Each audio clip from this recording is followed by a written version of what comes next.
My first experience of anxiety, I remember very well.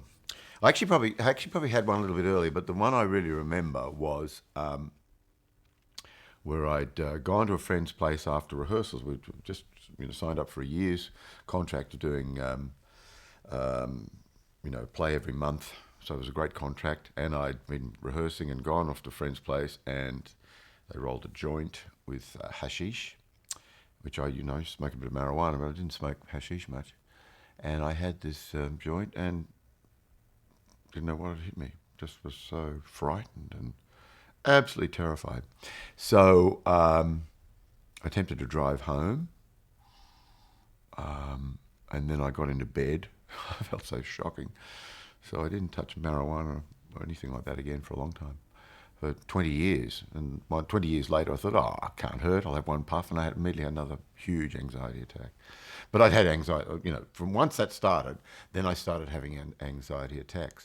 And you get this incredible feeling in your stomach, um, and you become quite frightened, and you can't put two words together.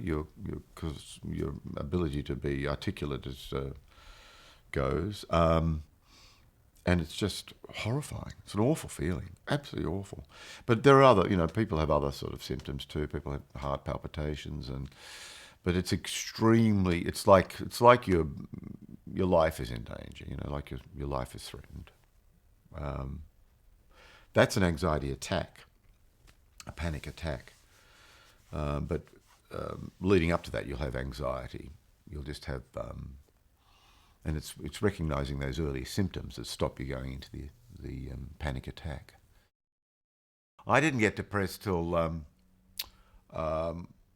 about 20 something years into having anxiety disorder, which I didn't really know I had.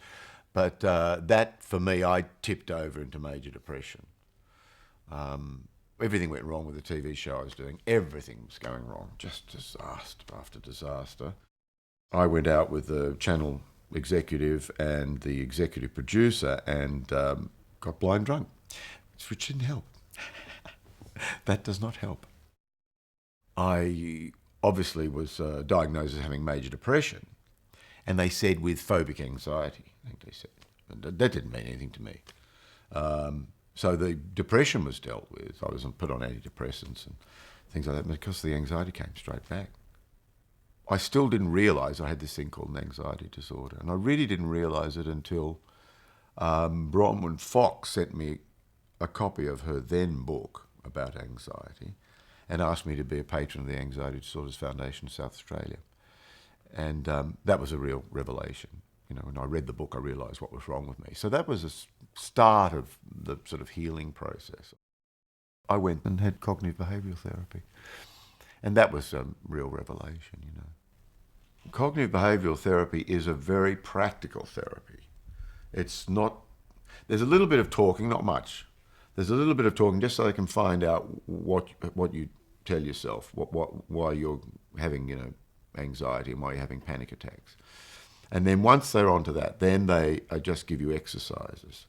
And the part of it that I really, held on to, it was the challenging your thinking, making sure you label the thought that whatever, when you start to feel a bit uncomfortable, what are you telling yourself? Don't run away from it. What am I saying to myself here? What am I telling myself? I'm saying I am going to make a fool of myself. I'm going to put my foot in it here. Everyone's looking at me. And then when you get the thought just right, and you'll know because you get the feeling as soon as you get once you label it correctly, and you write it down, because this really concentrates you. Don't try and do it in your head, but if you write it down really, and then you look at it, and then you challenge the thought and say, well, what's the proof of this? What's the proof that I'm going to make a fool of myself? What's the proof that everyone's looking at me, or whatever? And you write down. Other instances where you've done a show like this or whatever, and you've been all right. And then your stress reduces, your anxiety comes down. And eventually this becomes your new way of thinking. You learn to not go to those areas. And if you do go to those areas, you learn to challenge it. And you've got to get it early. When I talk to people about anxiety, I say to them, you will not believe how you feel after you've done the CBT. You will not believe it, that you've got your life back. And it's like, oh my God, I forgot how good it was.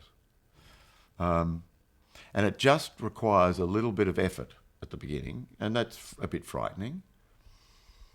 But it's as long as you realise that you're not going to be devoured by a lion or anything like that. I mean, you might feel really uncomfortable, but it's just your way of thinking that's wrong at this time. And once that sort of veil has been lifted, you won't believe it. It's phenomenal. So I meditate every day. I meditate twice a day. It's absolutely, it's a wonderful experience meditating. But also, you can then check that everything's okay. And if there is if you're holding on to something, you can then deal with it. Not try and push it away, but deal with it. I do that twice a day. That really keeps the stress levels down. And I also, not always, but I walk, which is great for people with depression. Get up in the morning, make yourself get out of bed, put on some walkers and go for a half-hour brisk walk. And that really lifts your spirits quite quickly. I mean, if you think you've got symptoms of anxiety, you should go to a GP, and the GP will have a checklist. And then the GP can send you to a psychologist. When I was diagnosed with depression, it was a relief. At least I knew what the hell it was. And then you could do something about it. And it was the same with the anxiety. I mean, I've had more problems accepting that I'm hard of hearing and have to wear hearing devices, So I don't even call them hearing aids. I find that harder to deal with. I'm kind of better about it now. I must admit, I'm not embarrassed about saying it. In the end, you realise that's not where your manhood is, You can sort of say that you get anxious, you get a bit frightened, something goes a bit awry. And it's, some women find it very attractive.